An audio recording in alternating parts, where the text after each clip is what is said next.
lace-up shoes became a matter of indifference to me. Furthermore, I decided it was high time for some payback. No more taking the long way home in order to avoid the kids at the end of the block, who delighted in ripping up my workbooks. Let them push me down. I was impervious. No more crying in my room and achy half-memories of my mother throughout the night.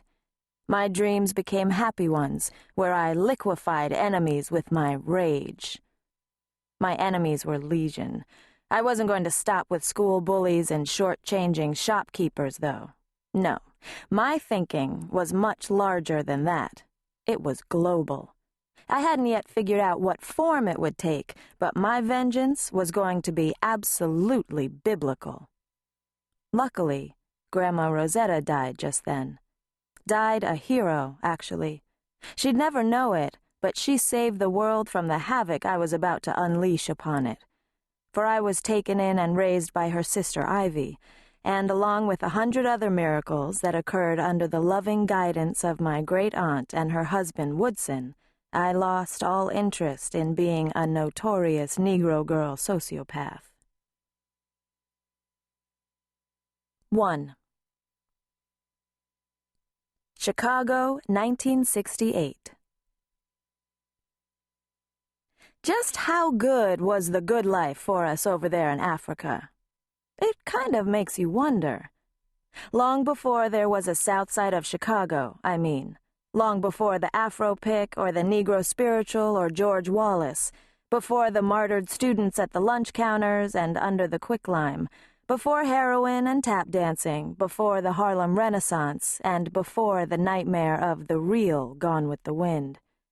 To hear the poets tell it, we were all kings and princes, but I don't think I was.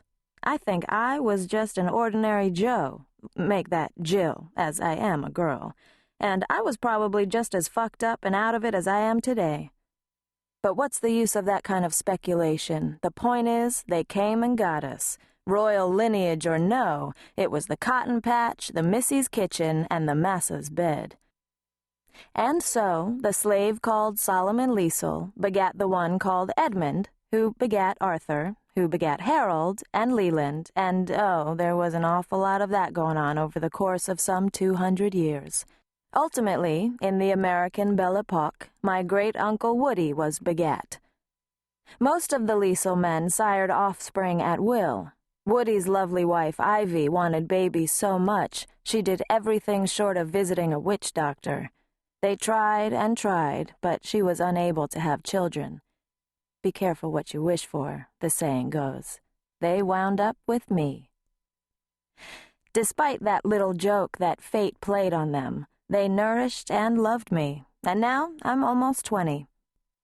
They even pop for most of my tuition at Deb's College, where I'm an English major, making me the inadvertent token in that august department.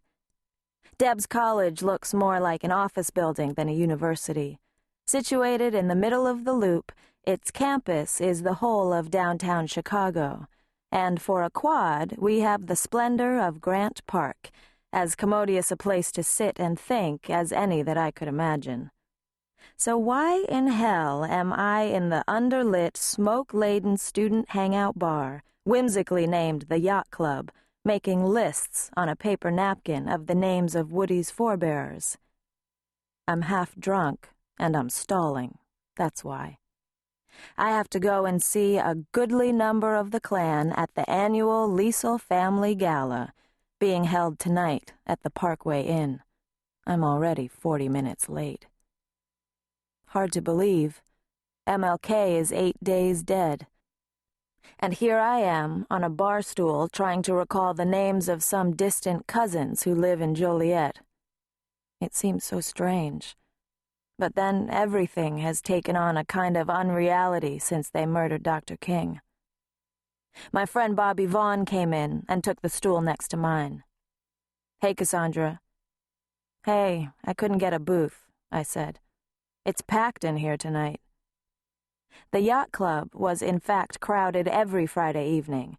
In addition to the usual mix of customers, downtown office workers tended to come in on Friday to celebrate week's end with communal pizzas and too much to drink.